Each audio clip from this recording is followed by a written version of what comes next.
Perkenalkan, saya Nia Sri Mulyati, calon guru penggerak Angkatan 11 dari SMP Negeri 1 Mandiraja, akan memaparkan koneksi antar materi modul 1.2. Setelah saya mempelajari modul 1.1 dan modul 1.2, berikut adalah hal yang menjadi pembelajaran bagi saya.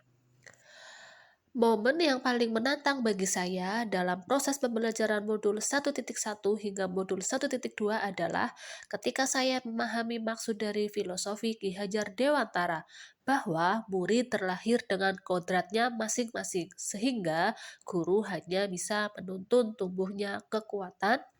Jika murid diibaratkan sebagai benih yang ditanam petani, maka petani hanya bisa merawat dan memberi perlakuan agar benih dapat tumbuh dengan baik. Namun, petani tidak bisa merubah benih padi tersebut menjadi jagung. Begitu pula dengan guru tidak bisa merubah kodrat, melainkan dapat menuntun tumbuhnya laku murid. Kemudian, ketika saya melakukan ruang kolaborasi dan presentasi melalui LSM. Selanjutnya, ketika mempelajari nilai dan peran guru penggerak, baik melalui LSM, eksplorasi, dan elaborasi. Kaitan antara modul 1.1 dan modul 1.2 yang saya pahami adalah berdasarkan modul 1.1 filosofi pemikiran KHD bahwa pendidikan adalah menuntun tumbuhnya anak-anak. Hal ini selaras dengan nilai guru penggerak yang berpihak pada murid, peran guru penggerak yang menjadi pemimpin pembelajaran.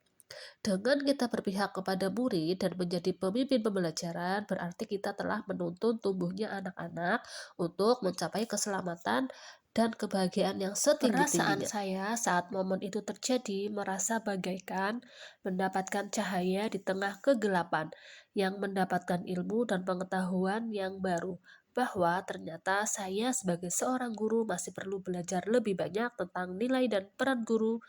Saya merasa ada beberapa hal yang perlu dibenahi dalam cara pandang saya kepada murid selama ini. Pembelajaran yang bisa diambil sebelum momen tersebut terjadi, saya berpikir bahwa pembelajaran hanya sekedar transfer ilmu, kemudian peserta didik hanya sebagai objek pembelajaran. Sekarang saya berpikir bahwa saya harus mampu: satu, menjadi pemimpin pembelajaran yang berpihak pada murid; dua, menjadi coach atau mentor bagi guru lain; tiga, mendorong kolaborasi; empat, mewujudkan kepemimpinan murid; lima, menggerakkan komunitas praktisi. Penerapan ke depan untuk pengembangan diri yang akan saya lakukan untuk menguatkan nilai dan peran saya sebagai guru penggerak adalah: satu, mengikuti pelatihan atau pendidikan secara mandiri; dua, melakukan kolaborasi dengan teman sejawat maupun warga sekolah dalam proses pembelajaran; tiga, menggunakan metode dan media yang menyenangkan di kelas dalam pembelajaran.